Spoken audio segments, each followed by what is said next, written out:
b'Imana babahoraga. Der vil stadig være profeter. Niyo mpamvu abantu b'Imana batagomba gucika intege. Det er derfor Guds folk ikke skal give. Elisa yasigaye ari umuhanuzi umwe rudore. Elisa blev den eneste profet. Abandi bose bayoboka ibigirwamana. Alle de andre de gik til deres egen guder. Abandi bose bararyoherwa n'ubuzima. De andre de levede bare deres liv. Ariko Elisa we aguma imbere y'Imana. Men Elisa han blev ved med at være for en Gud og sådan holde sig til Gud. Igihe rero kiragera cyuko Syria igomba gufata uri Abisirayeli, reka manza ngaruke bo gake. Abisirayeli bakunda gutungurwa. Altså plus styr. Bikunda kuza pludselig. Nå, de blev altid sådan angrebet pludseligt. Israelitterne. No muri iyi myaka. Også i de her år også. Hamas. Hamas, de kom. Mwumvishe ko yaje bari mu birori. De kom mens de festede, det var til en fest. Bafatamo hafi igihumbi barabahubohoza. Så tog de sådan i 1000 og så næsten ja. Bamwe barabica. De dræbte nogle af dem. Abandi babashe kubohozwa. De andre, der var nogen der blev reddet. Ariko icyo nshaka kuvuga hano ni iki? Men det jeg gerne vil sige er nuko Imana itareberera itemera ko ibyago byose bisohora ku bantu bayo ngo birangire nkuko abantu babyifuza. Gud han vil ikke tillade at folk skal gøre alle de dårlige ting ved Israel, så det er bare det han skal nok sådan redde dem lidt. Muri iyi minsi ubwo Israel yaterwaga. Det tidspunkt hvor Israel blev angrebet. Ibihugu bimwe byaratabaye. Var der nogle lande der sådan hjælp. Ibindi ntibyatabara. Og de andre de blev ikke reddet. Ariko Israel na nubu icyahagaze ku rugamba. Men Israel er stadig her. Reka tuzare mu gihe cya Elisa nasomye ahangaha. Jeg vil gerne læse lidt om Elisa. Tugaruke. Lad os gå tilbage til Elisa. Ubwo umwami wa Syria yateguraga kubohoza Israeli. Dengang Syriens konge prøvede at overtage Israel. Kwari ukwica. Det var også fordi han gerne ville dræbe dem. Kwari ugusahura. Gusahura to pillage. Ja, gusahura. Tag deres ting. Nå, og så stjæle deres ting, eller tage deres ting. Tag over, basically. Kwari kubagira abacakara.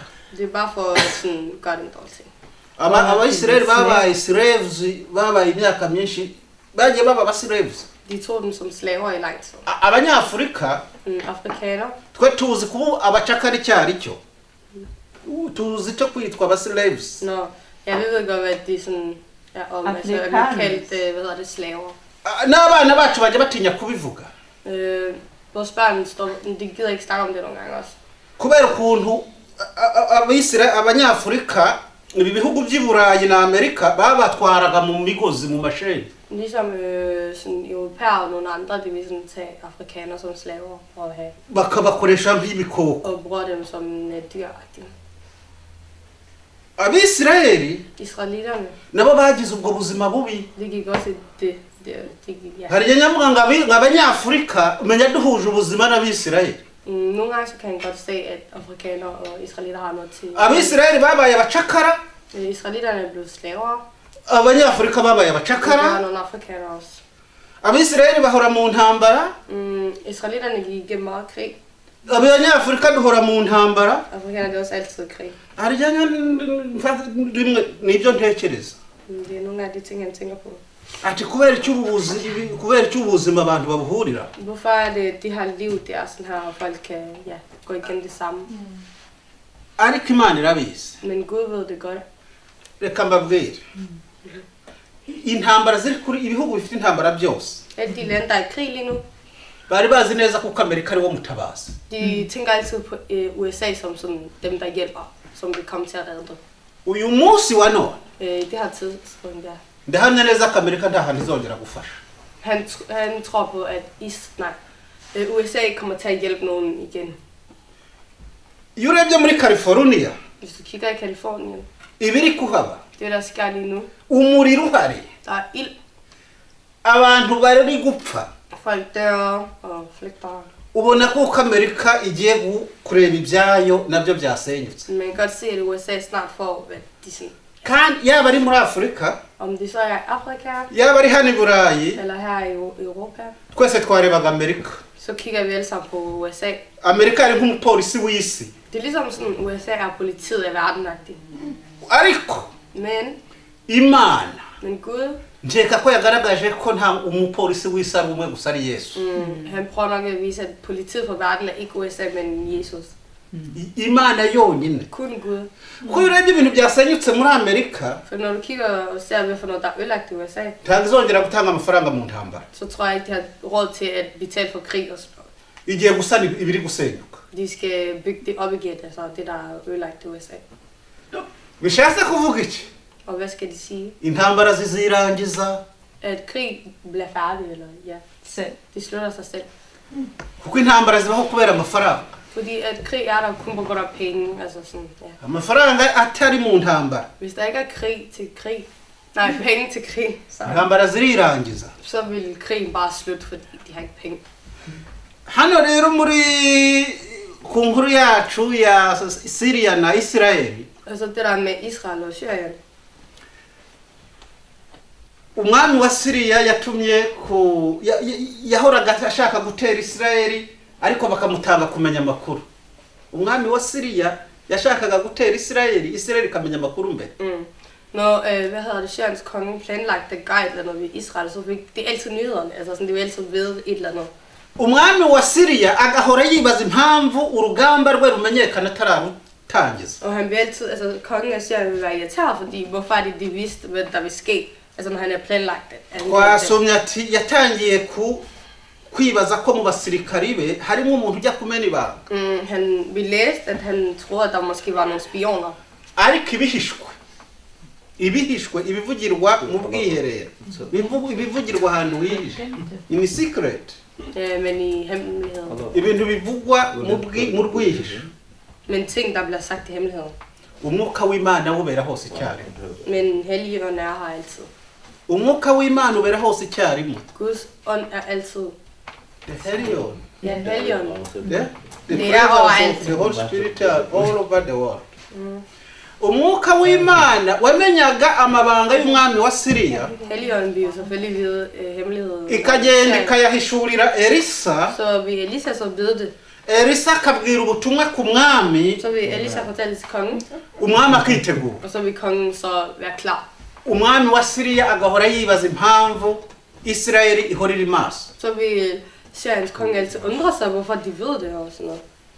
Ariko abisirayeli bari bafite Imana. Men Israel havde Gud. Abasiriyani bari bafite imbaraga ariko nta Mana bari bafite. Syrien, de havde magt, men de havde ikke nogen Gud. Så. Umunsi umwe biza kumenyekana ko Elisa ari gutanga amakuru. Så en dag så fandt de ud af, at det var Elisa, der fortalte de hemmeligheder der, eller ja. Umwami asaba ko bamugota. Så ville kongen have, at de skulle fange ham. Reka mbabwire. Abantu b'Imana dufite ikibazo. Guds folk, vi har et problem. Bantu gutekereza ko mu kwizera Imana turi aho ngaho abantu batwishimira nkuko tubitekereza. Vi tænker nogle gange, bare fordi vi har Gud, så er folk glade for det eller sådan noget. Twibuke. Men vi skal altid huske. Uyu mwami wa Syria. At Syriens konge. Niwe wohereje Namani kujya gukizwa ibibembe na Elisa. Niwe wohereje Namani yari umutware. Nå, det er ham, der sendte ham, der... Rikozi. Hvad? Hvad? Ibibembe. Nå, ham, der havde det der sygdom der. Det var Syriens konge, der sendte ham. Amwohereza muri Israel. Og sagde, han skulle gå i Israel. Kugira ngo bamuvure. Så de kunne, helbrede ham. Kandi wamuvuye ne Elisa. Og ham, der helbredede ham, var Elisa jo. Uwo mwami ni nawe uhindamutse uje kugambanira Elisa. Ni ushaka kwica Elisa. Og det er ham, der faktisk gerne vil dræbe Elisa. Reka mbabwire. Hariya muri Hamas nari ndi gusoma amakuru hariya muri Gaza. Han læste nogle nyheder om Gaza og Hamas. Teknoloji yose bakoresha. Hari n'uwabidusobanuriye hano ariko. Den teknologi, de bruger, der var også en mand, han der kommer og forklarer om det. Hari uwaje kutubwira amateka ya Israeli hano. Ja, der var ham der kommer og fortæller os om, hvad der skete i Israel og sådan noget. Teknoloji muri Gaza no muri Palestina bakoresha. Den teknologi, de bruger i Palæstina og Gaza. Amazi bakoresha yo kunywa. De vand, de drikker. Imbuto bahinga. Og alle de frugter, de sådan.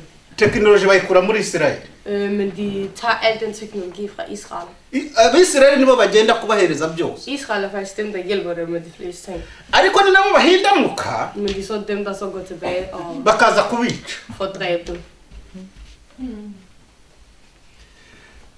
Nibi naringe vuga ngo nigitangaza ariko birababaje. Det er noget, der er sådan, det er sådan, Det er trist. det er trist, ja. Gufasha umuntu Når du hjælper nogen, atabishaka og de ikke vil have det, akakugarukana agashaka kukwica. og så kommer de så også og prøver at dræbe dig. Nigeze kubona agakuru Han så nogle nyheder. umuntu yatoraguye intare. Intare lion. Nå, han fandt en løve, Intare yashonje. og det var sådan en sulten løve. Intare yagendaga yomboka gutya. En løve, der gik som han godt lide. Yari maze igihe kinini itarya.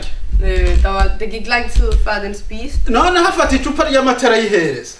og så gav den person gav løven mælk, Intare irabyibuha. og den der løve blev sådan tyk. Umugabo aguma arayireberera. Og den mand blev ved med at sådan passe på hans løve. Umunsi umwe wa mugabo aja kureba ukuntu intare yaramutse. En dag så kom han der manden og kiggede på løven for at se, om det var okay.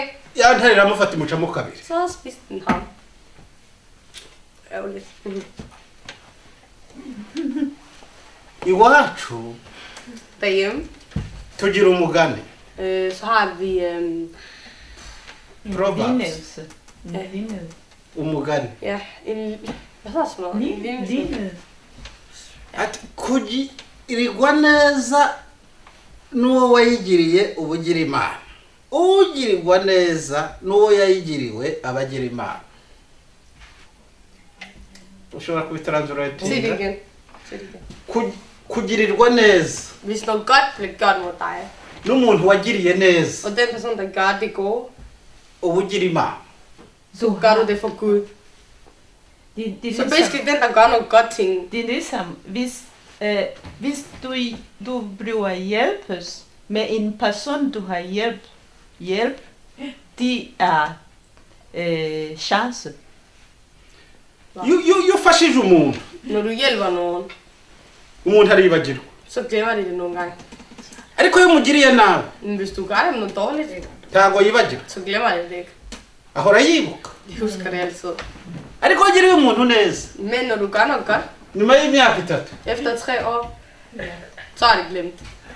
muranahura ntabusuhuza. Det kan ikke også gå forbi en, når de siger engang hej. Kwibaza uyu n'umuntu wagiriye neza. Så tænker du, det er nogen, jeg gør noget godt mod.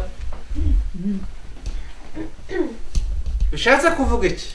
Som siger, eller det skal Imana yo soko imeze. det er også, når det er ikke sådan Gud er.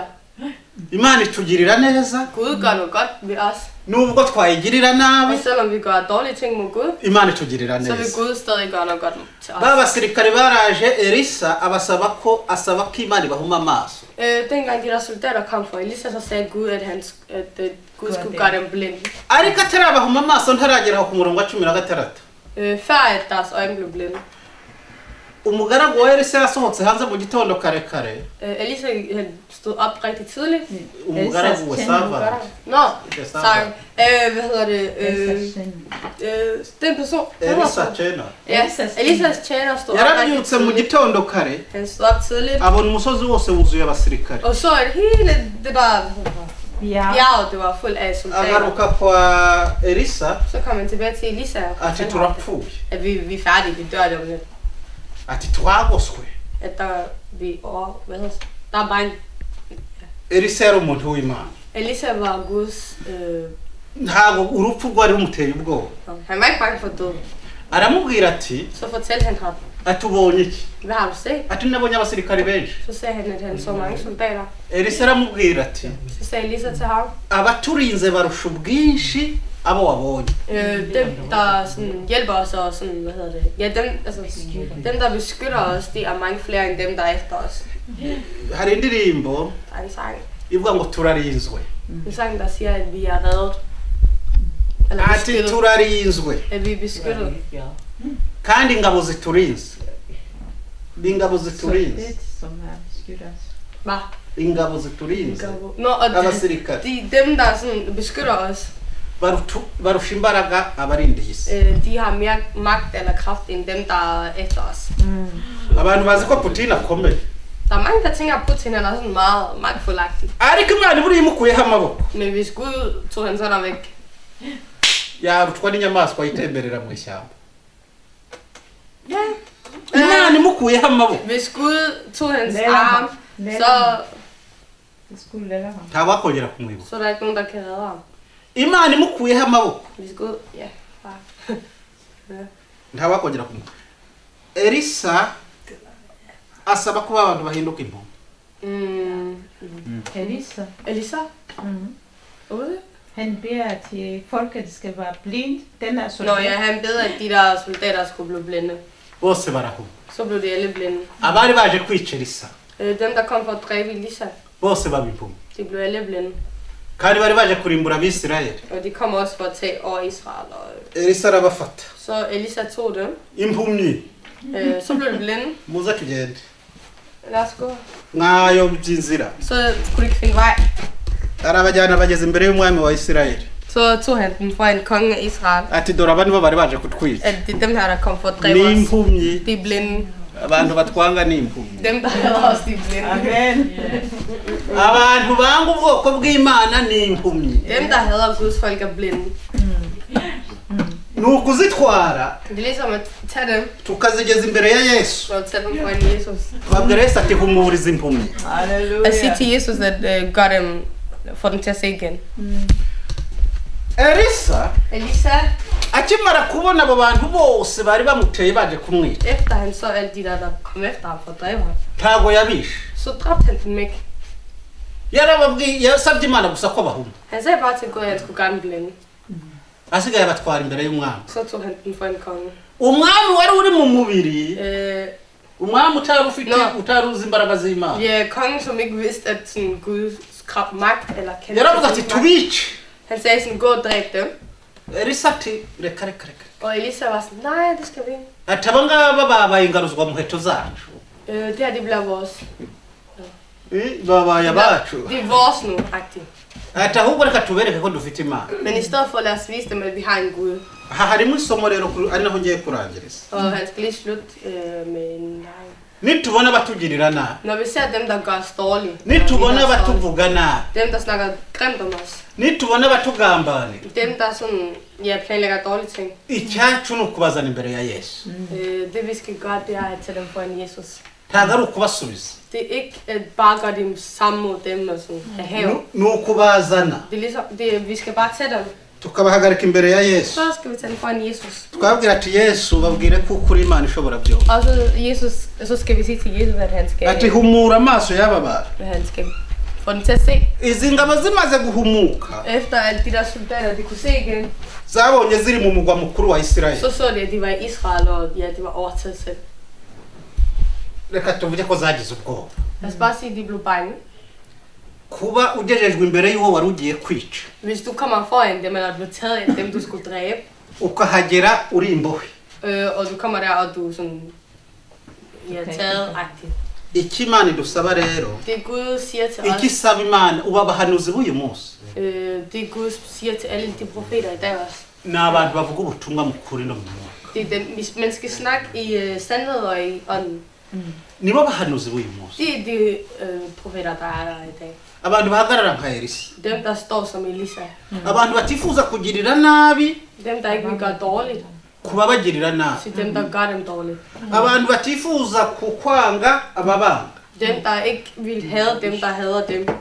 Kuko urwango Fordi had, ituruka kuri det kommer sekibi. fra Satan, eller det dårlige. Ariko urukundo Men kærlighed ruturuka ku Mana. kommer fra Gud.